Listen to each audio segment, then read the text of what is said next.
Ces derniers jours, l'Algérie figure à la une de plusieurs médias internationaux. L'Algérie est sollicitée comme alternative au gaz qatari qui a été interrompu et qui ne peut pas être livré à l'Europe. Giorgia Meloni qui arrive à Alger. Bientôt, le chef de la diplomatie espagnole est attendu à Alger. Mais est-ce que l'Algérie est vraiment gagnante? Est-ce que l'Algérie est capable d'être une alternative sûre pour les besoins énergétiques des pays européens? L'Algérie n'est pas le grand sauveur. Elle ne peut pas être le grand sauveur. Et c'est ça, on est exposé. Pourquoi? Parce que l'Algérie est exposée à des limites. D'abord, la production d'Algérie est limitée. Déjà, la production du gaz en Algérie tourne à plein régime. Nous avons d'immenses réserves de gaz de schiste, c'est vrai, mais que nous n'avons pas encore commencé à exploiter ou à produire. Et les réserves de gaz conventionnel, elles sont en train de se raréfier ou de diminuer drastiquement. Et ça, le modèle algérien, il est confronté à ses limites. Il y a aussi des dimensions géopolitiques et diplomatiques. L'Algérie, des fois, elle a un problème, elle n'est pas toujours stable dans ses relations avec les pays occidentaux. Quelquefois, elle essaie d'être très proche de la Chine et de la Russie. L'Algérie ne reconnaît pas Israël, par exemple. Elle a refusé de normaliser ses relations avec Israël. Le Qatar, par exemple, est un pays beaucoup plus ami de l'Occident que l'Algérie. Elle ne peut pas se permettre de maintenir sa stratégie de bras de fer et de tension avec certains pays européens et de les prendre en chantage à cause du Maroc, à cause du dossier du Maroc du Sahel occidental, tout en espérant de garder des bons rapports économiques avec eux. Ça ne peut pas marcher comme ça. Elle doit devenir pro-occidentale, elle doit s'ouvrir à l'Occident, elle doit s'occidentaliser dans certains aspects de sa gestion politique et économique. Ces derniers jours, l'Algérie figure à la une de plusieurs médias internationaux. L'Algérie est sollicitée comme alternative au gaz qatari qui a été interrompu et qui ne peut pas être livré à l'Europe. L'Algérie est considérée comme une source sûre d'approvisionnement énergétique. Giorgia Meloni qui arrive à Alger. Bientôt, le chef de la diplomatie espagnole est attendu à Alger. Plusieurs dirigeants européens appellent l'Algérie ou parlent de l'Algérie. D'autres courtisent l'Algérie. Plusieurs experts européens, dont des économistes très connus ou des spécialistes des énergies qui ne cessent de parler de l'Algérie. L'Algérie, elle est sollicitée, l'Algérie, elle est courtisée, l'Algérie, elle est évoquée. Mais est-elle vraiment la solution? L'Algérie, grande gagnante depuis la guerre qui a été lancée et déclenchée contre l'Iran, est-ce une vérité ou une illusion? Nous allons tenter de répondre à cette question au cours de cette émission. La presse internationale a effectivement parlé énormément de l'Algérie. Comme vous le voyez à l'écran, BFM Business, Sud-Ouest, l'AFP, Reuters, Bloomberg, des agences de presse internationales, des titres de la presse internationale, que ce soit la presse francophone ou la presse française ou même la presse anglophone internationale. L'Algérie, elle est revenue sur les lèvres de plusieurs journalistes, observateurs et commentateurs de l'actualité mondiale, notamment depuis l'aggravation du conflit armé ou de la guerre qui a été déclenchée par les États-Unis d'Amérique et Israël contre l'Iran. L'interruption de la livraison du GNL, du gaz naturel liquéfié qatari aux pays européens, la fermeture des détroits d'Ormuz, l'augmentation hallucinante et affolante des prix du baril de pétrole et des prix du gaz sur le marché européen ont fait braquer tous les projecteurs sur l'Algérie. L'Algérie est un pays qui dispose de 2 gazoducs qui le relient au continent européen. L'Algérie, grand producteur de gaz. L'Algérie, important producteur de pétrole. L'Algérie, pivot de l'Afrique du Nord, pays stratégique au cœur du bassin méditerranéen, est aujourd'hui effectivement au cœur du débat médiatique, au cœur de toutes les intentions et au cœur de toutes les discussions en ce qui concerne la configuration ou la construction d'un nouvel ordre mondial et régional où les pays de l'Europe de l'Est ou les pays occidentaux essayent de se tourner vers des pays africains pour ne plus dépendre des pays du Moyen-Orient et du Proche-Orient où l'insécurité règne en maître, où l'instabilité ne cesse de s'aggraver d'un mois à un autre, d'une année à une autre. Mais est-ce que l'Algérie est vraiment gagnante? Est-ce que l'Algérie est capable d'être une alternative sûre pour les besoins énergétiques des pays européens? Est-ce que l'Algérie peut être toujours le partenaire politique et économique le plus fiable des pays européens dans la région de l'Afrique du Nord et dans la région du Moyen-Orient et de l'Afrique du Nord? D'abord, il faut savoir que l'Algérie n'est pas un pays gazier aussi stratégique, aussi important que le laissent entendre les experts. En tout cas, que le laissent entendre les médias internationaux, puisque les experts sérieux et expérimentés qui sont interrogés par ces experts, par ces médias internationaux, disent ouvertement qu'attention, il ne faut pas trop fantasmer sur la capacité de l'Algérie à fournir ou à sauver l'Europe et les pays occidentaux face à une crise énergétique qui risque d'être très aiguë et qui risque de durer très longtemps. Effectivement, l'Algérie occupe une place stratégique sur l'échiquier énergétique mondiale. Ça, c'est inévitable, c'est incontestable et c'est une vérité. Les chiffres clés, d'ailleurs, placent l'Algérie parmi les plus grands pays producteurs de gaz. En 2024, l'Algérie a produit environ 94,7 milliards de mètres cubes de gaz naturel. Ce chiffre c'est une performance c'était pas une performance extraordinaire puisqu'il y avait un recul de pratiquement 7% de la production du gaz en Algérie par rapport à l'année 2023 où la production nationale du gaz avait atteint 101,5 milliards de mètres cubes.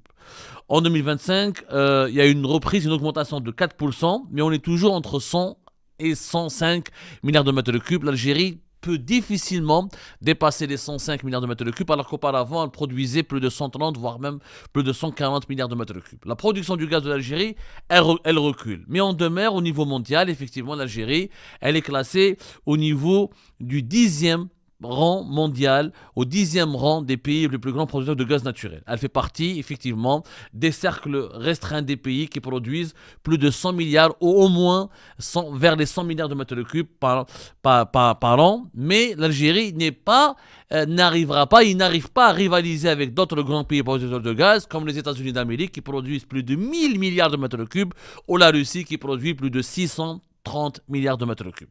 Au niveau africain, par contre, nous sommes le premier pays, l'Algérie, est le premier pays producteur de gaz en Afrique, devançant l'Égypte et le Nigeria. Et au niveau arabe, on est le 3e pays producteur de gaz naturel après le Qatar et l'Arabie Saoudite. C'est important, effectivement, l'Algérie est, bien avant le début de la guerre contre l'Iran, le 2e fournisseur de gaz de l'Europe par pipeline, après la Norvège, remplaçant une partie des volumes gaz russes, et sa capacité d'exportation via les gazoducs se forme de gaz naturel ou en utilisant le GNL, fait de l'Algérie un partenaire indispensable pour la sécurité énergétique européenne. Ça, c'est une vérité. Maintenant, est-ce que l'Algérie a davantage profité de la conjoncture internationale qui s'est installée ou qui a été instaurée à la suite de la guerre lancée contre l'Iran? La réponse sincère et honnête, oui. L'Algérie, et pour le moment, à court terme en tout cas, elle profite énormément de cette conjoncture. La preuve, ce n'est pas un jackpot pour le moment. Ce n'est pas un jackpot, mais l'Algérie profite. C'est une petite aubaine. Pour le moment, c'est une opportunité, une petite aubaine que l'Algérie essaie d'exploiter à 100%. Alors pourquoi? La guerre a débuté le 28 février 2026 par des frappes aériennes conjointes, rappelez-vous, des États-Unis d'Amérique et d'Israël contre l'Iran. Ça a créé donc un véritable choc mondial qui s'est traduit par une crise économique importante. L'Algérie, donc, elle en profite. Pourquoi? Parce qu'au niveau du gaz, l'Europe a été privée des volumes importants de gaz, notamment du Qatar, et de certains volumes de pétrole provenant des pays du Golfe qui ne peuvent pas exporter ou même produire parce que leurs installations énergétiques ont été attaquées ou parce que le détroit d'Ormuz est fermé et les navires qui transportent leurs hydrocarbures sont menacés et attaqués. Donc l'Algérie en a profité. Les exportations de gaz naturel liquéfié, du GNL algérien, ont bondi de 22%. Jusqu'à 29% dès les premières semaines de mars 2026. On est passé de 265 000 tonnes fin février 2026 à plus de 462 000 tonnes à la mi-mars 2026.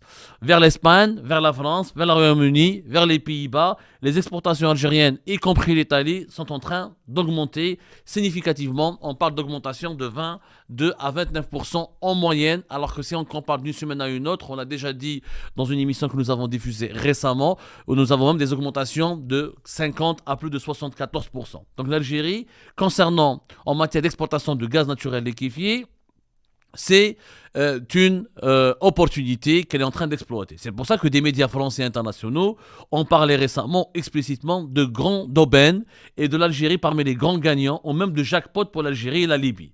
L'Algérie donc a réussi à rediriger une partie de ses cargaisons vers des pays arabes du Golfe touchés comme l'Égypte, la Jordanie, etc. À moyen terme, l'Algérie veut investir 50 à 60 milliards de dollars en termes d'exploration, de modernisation de sa production de gaz. Et avec ces deux gazoducs, l'atout de l'Algérie, c'est que les gazoducs sont en sous-mer, ils ne peuvent pas être bombardés par les avions, ils peuvent être sabotés par des moyens, par des sous-marins, par des navires, etc. Mais en cas de guerre, contrairement au Qatar, oui, qui n'a pas de gazoduc qui le relaie à ses clients, l'Algérie elle a 2 gazoducs, voire 3, le Maghreb-Europe, qui a été fermé en octobre 2021 à la suite de la rupture des relations diplomatiques entre l'Algérie et le Maroc. Mais avec les 2 gazoducs que nous avons, le Medgaz et le Trans-Méditerranean Pipeline, nous avons déjà la capacité de vendre à l'Europe entre 43 à 45 milliards de mètres cubes de gaz, ce qui n'est pas rien. Ce qui fera de l'Algérie, ce qui a déjà fait de l'Algérie, ce qui continuera à faire de l'Algérie, un pilier essentiel de la diversification énergétique européenne. Mais ce n'est pas un exploit, ce n'est pas une nouveauté. L'Algérie a déjà été un pilier important, et ce depuis le début de la guerre en Ukraine, avec la Norvège, l'Algérie et le pays qui a permis à l'Europe de s'émanciper un petit peu du gaz russe. Mais l'Algérie n'est pas le grand sauveur. Elle ne peut pas être le grand sauveur, et c'est ça on est exposé. Pourquoi ? Parce que l'Algérie est exposée à des limites et des risques. D'abord, la production d'Algérie est limitée. Déjà, la production du gaz en Algérie tourne à plein régime. En 2024, on était à moins de 100 milliards de mètres cubes. C'est pas sûr qu'en 2026 ou qu'en 2027, on va dépasser les 100 milliards de mètres cubes, parce que les investissements promis par le régime Tebboune ne se sont pas encore concrétisés. Nous avons d'immenses réserves de gaz de schiste, c'est vrai, et que nous n'avons pas encore commencé à exploiter ou à produire. Et les réserves de gaz conventionnel, elles sont en train de se raréfier ou de diminuer drastiquement. On a des vieux gisements, comme le gisement de Hasselmel, qui était en exploitation depuis pratiquement la fin des années 50 et qui avec une exploitation industrielle massive depuis le début des années 70. Donc, on a un épuisement de nos réserves de gaz, et ça, le modèle algérien, il est confronté à ses limites. Tant qu'il n'y a pas de nouveaux investissements, tant qu'on ne lance pas la production du gaz de schiste, il est très compliqué pour l'Algérie de rester dans les 10 grands dans les pays, dans le club des 10 grands pays producteurs de gaz. Et dans les 3 ou 4 années à venir, on pourrait quitter facilement ce classement, puisqu'on est on risque de produire moins de 100 milliards de mètres cubes, même si le régime Tebboune promet de doubler la production. Comment on peut doubler la production en exploitant les mêmes réserves, sans de nouvelles découvertes et sans lancer le gaz de schiste? Donc le régime Tebboune là est en train de faire du buzz et de faire du populisme, à défaut d'avoir une stratégie de gouvernance et d'investissement qui est concrète et qui est fiable et qui est profitable au pays. Il y a aussi des dimensions géopolitiques et diplomatiques. L'Algérie, des fois, elle a un problème, elle n'est pas toujours stable dans ses relations avec les pays occidentaux. Quelquefois, elle adopte une posture anti-occidentale. Quelquefois, elle diabolise un peu l'Occident. Quelquefois, elle essaie d'être très proche de la Chine et de la Russie. Après, elle s'éloigne de la Chine, de la Russie, elle essaie de se rabéboucher avec l'Occident. Mais c'est pas un pays qui est perçu comme étant un pays pro-occidental. Donc l'Occident et les pays européens ne pourront pas continuer longtemps à miser sur l'Algérie en raison de certaines divergences diplomatiques et politiques. L'Algérie ne reconnaît pas Israël, par exemple, a refusé de normaliser ses relations avec Israël, et elle défend quelquefois les pays qui sont anti-occidentaux et qui pratiquent une politique anti-occidentale, même si le régime Tebboune, depuis l'arrivée de Donald Trump au pouvoir, a changé radicalement son discours souverainiste et anti-impérialiste, il n'en demeure pas moins que l'Algérie n'est pas un pays qui entre dans les clous de la pensée ou de la doctrine diplomatique occidentale. Donc, il est fort à parier que les pays occidentaux vont réfléchir à 2 reprises, à 2 fois, avant de vouloir dépendre de l'Algérie, comme ils ont dépendu de la Russie, ou comme ils avaient une dépendance vis-à-vis du Qatar. Le Qatar, par exemple, est un pays beaucoup plus ami de l'Occident que l'Algérie. L'Algérie, elle a encore un problème, quelques problèmes politiques. La crise avec la France, on le voit, elle a duré plus d'une année et demie, pratiquement 2 ans maintenant, et presque 2 ans maintenant, elle n'a pas été encore résolue. On a eu une crise diplomatique et politique violente avec l'Espagne à cause du Maroc et du Sahel occidental pendant 1 année et demie. Donc les relations avec d'autres puissances européennes comme la Grande-Bretagne, etc., sont superficielles. À l'exception de l'Italie et de l'Allemagne, avec lesquels nous avons d'excellentes relations, les autres pays européens, c'est ou superficiel ou un peu froid ou très instable. Donc, dire que l'Algérie est l'alternative et la solution aux pays européens, c'est faux. Malheureusement, c'est faux. L'Algérie n'est pas la solution au problème énergétique du pays européen. Elle constitue une partie importante de la réponse à court terme, particulièrement pour le gaz, grâce à sa proximité géographique, ses pipelines sécurisés et sa fiabilité. Mais elle ne peut ni remplacer à elle seule les volumes produits par le Qatar, par exemple, par les autres pays du Golfe, ni résoudre les vulnérabilités structurelles de l'Europe. Dépendance vis-à-vis des importations, des stockages bas, transition énergétique encore incomplète. Donc l'Algérie va renforcer son rôle durant cette crise actuelle, mais elle en profite pour le moment, mais ça risque d'être à court terme, d'où le mot illusion que nous avons utilisé. L'Europe, qui est déjà en position fragile, avec des stocks de gaz à leur limite très bas depuis 5 ans, elle voit les prix du gaz s'envoler, 30 à 35% en quelques jours. Donc c'est pour ça qu'elle s'est tournée en urgence vers l'Algérie. Mais ça ne veut pas dire que l'Europe va considérer l'Algérie comme une priorité ou comme un fournisseur privilégié ou qu'elle va donner un traitement de faveur à l'Algérie. L'Algérie est devenue priorité immédiate pour l'Italie, l'Espagne et d'autres pays européens. Mais cette priorité, encore une fois, elle peut changer radicalement parce que les pays européens ne feront pas l'erreur de dépendre d'un seul fournisseur et n'hésiteront pas à aller diversifier leurs partenaires et leurs fournisseurs.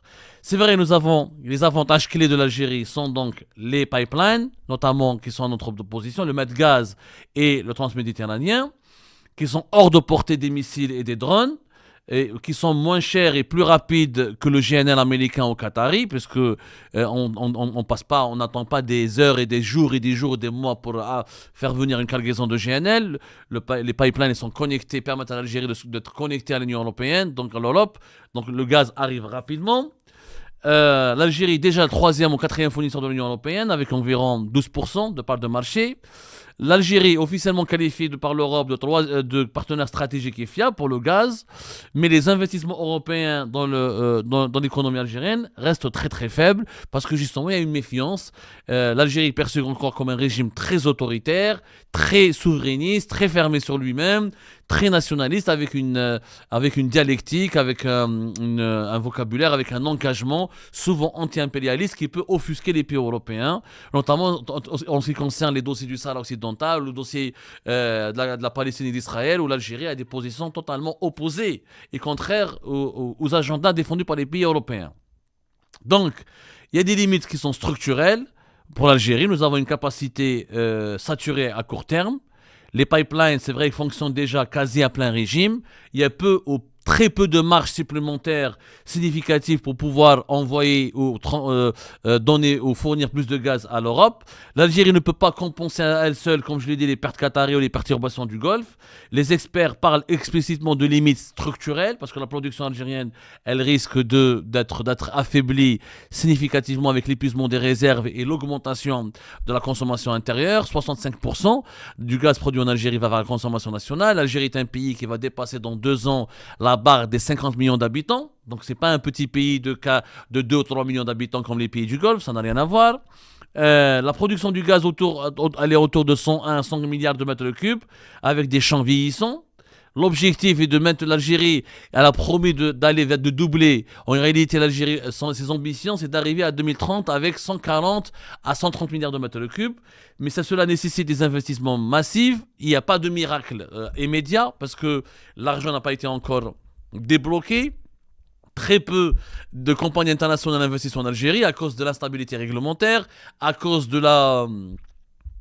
ingérences dans les affaires internes des investisseurs étrangers, à cause de la monnaie algérienne qui dégringole, à cause des lois anti-importation du régime Tebboune, à cause des lois fiscales qui sont très dures et qui sont encore peu favorables aux intérêts des investisseurs étrangers. Donc, l'Algérie est aussi confrontée à la concurrence. Il y aura d'autres pays qui sont en train de concurrencer l'Algérie. La Libye, c'est un pays qui a des réserves plus vierges. Si la Libye se stabilise, elle est sécurisée, elle pourrait produire autant de gaz que l'Algérie. Et elle produit déjà plus de pétrole. L'Algérie produit à peine 900 000 barils par jour. La Libye, elle est déjà à 1,4 million de barils par jour. Il y a d'autres pays comme l'Azerbaïdjan, le Nigeria, l'Inde, la Malaisie, l'Australie, les États-Unis avec leur gaz de schiste. Donc l'Algérie, elle est confrontée à une concurrence qui est de plus en plus ardue. Il y a un problème aussi de concurrence et de rapports économiques qui ne sont pas stables avec les pays de l'Union européenne. La Commission de l'Union européenne a longtemps dénoncé la politique anti-importation du régime algérien, la politique des subventions sociales qui défavorise les produits étrangers, les allègements fiscaux qui ne sont pas promis, qui ne sont pas accessibles aux entreprises européennes, etc. Donc il y a un risque important pour l'Algérie à moyen terme, le risque de ne pas pouvoir produire, de ne pas pouvoir exporter comme avant, de ne pas pouvoir produire comme avant et de ne pas pouvoir maintenir son statut d'exportateur net alors qu'on a une consommation nationale qui augmente. La concurrence asiatique, elle est de plus en plus importante. La concurrence de plusieurs pays africains comme la Libye, le Nigeria, l'Égypte, demain l'Angola ou le Mozambique, le Sénégal et la Mauritanie qui arrivent aussi sur le marché gazier. Donc l'Algérie, si elle veut absolument devenir incontournable aux yeux des Européens, elle doit développer les énergies renouvelables, réduire sa consommation interne du gaz naturel, augmenter sa production du gaz, ouvrir son économie aux entreprises européennes, créer des partenariats économiques et des projets communs avec les pays de l'Union européenne et peut-être aussi et surtout changer de politique diplomatique ou de doctrine géopolitique et peut-être essayer de se rapprocher encore davantage des pays occidentaux ou épouser ou peut-être même ménager certaines thèses occidentales qui sont contraires aux intérêts souverains de l'Algérie à condition que cela puisse rapporter des richesses importantes pour le pays. Donc il faut revoir la politique économique et la politique géopolitique du pays pour peut-être pouvoir profiter encore mieux de l'Occident. Mais pour le moment, l'Algérie, c'est une solution vers laquelle se tournent les pays européens parce que les pays européens sont contraints à gérer les urgences du court terme. Alors l'aubaine actuelle pour Alger, elle est réelle, mais elle risque d'être temporaire et limitée par ses propres contraintes de production et par ses propres contraintes de choix politiques et de choix économiques. L'économie algérienne, elle est peu diversifiée. Le régime, il est encore une fois comme très autoritaire, très instable. Les lois de finances changent, très peu ouvert. L'Algérie n'a pas de bourse. Les marchés algériens est très peu. Il est de plus en plus fermé aux investisseurs étrangers. Donc, ce qui va se passer pour l'Algérie dépendra de la durée du conflit et de la capacité des deux côtés à transformer cette crise en un partenariat plus profond et durable. Mais pour qu'il y ait un partenariat plus profitable et plus profond et durable pour l'Algérie, il faudrait que l'Europe et l'Algérie s'engagent tous les deux de façon réciproque dans la construction de ce partenariat. Mais l'Algérie ne peut pas se contenter de fermer son marché et son économie aux produits européens, aux entreprises européennes, en vendant uniquement du gaz et du pétrole. Elle ne peut pas se permettre de maintenir sa stratégie de bras de fer et de tension avec certains pays européens et de les prendre en chantage à cause du Maroc, à cause du dossier du Maroc du Sahel occidental, tout en espérant de garder des bons rapports économiques avec eux. Ça ne peut pas marcher comme ça. Si l'Algérie veut construire un partenariat durable et devenir incontournable aux yeux de l'Occident, eh ben elle doit devenir pro-occidentale, elle doit s'ouvrir à l'Occident, elle doit s'occidentaliser dans certains aspects de sa gestion politique et économique et elle doit accepter de faire des compromis en échange de richesses et d'une plus-value importante pour sa population et pour son économie. Et ben voilà les amis, c'est la fin de cette vidéo. Je vous remercie comme d'habitude pour avoir suivi jusqu'à la fin. N'oubliez pas de nous laisser vos commentaires et vos réactions sur cette vidéo et de vous abonner à la chaîne si vous n'êtes pas encore abonné. Donc voilà, ça fait vraiment plaisir de voir vos commentaires et vos réactions et vos discussions sur la section des commentaires. C'est très intéressant et je vous prie toujours de garder le respect et un petit peu la bonne ambiance pour tout le monde. Donc voilà, merci beaucoup et à la prochaine dans une nouvelle vidéo. Au revoir.